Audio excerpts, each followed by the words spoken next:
এ হচ্ছে নারায়ণগঞ্জ জেলা ২৫০০ থানা কালাপাহাড়িয়া ইউনিয়নের সর্বোচ্চ এককালের উন্নত মানের দরবার শরীফ আবদুল্লাহ শাহ এবং ইমাম ফকিরের পাক দরবার শরীফ।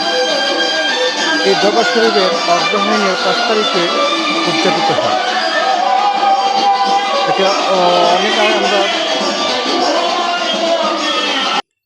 আগে সেই দরবার শরীফে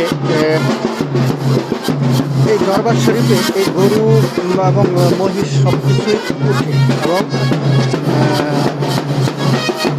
কী বলে তো আসলে এই গরুগুলো দান হিসাবে দেওয়া হয়। তো সেই গরুগুলো দরবারে নিয়ে আসতেছে। তো আসলে এই হচ্ছে দয়াল আবদুল্লাহ শাহ এবং ইমাম ফকিরের দরবার।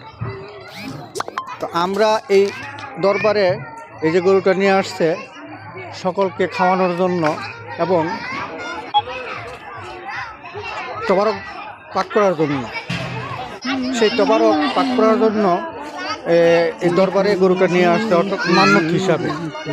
সেই তবারকের জন্য এই আবদুল্লাহ শাহ দরবারে তবারক ভিতর পাক করার জন্য রেডি করে রাখছে পাতিলা। এই যে অনেকগুলো হাঁড়ি পাতিল একবারে সারিবদ্ধভাবে বসানো হয়েছে। তো আসলে আপনাদের কাছে এই ভিডিওটা তুলে ধরলাম, আশা করি আপনাদের কাছে অনেকই ভালো লাগবে এবং দেখে অনেকটা মজা পাবেন। এটা হচ্ছে কালাপাহাড়িয়া ইউনিয়ন, কালাপাহাড়িয়া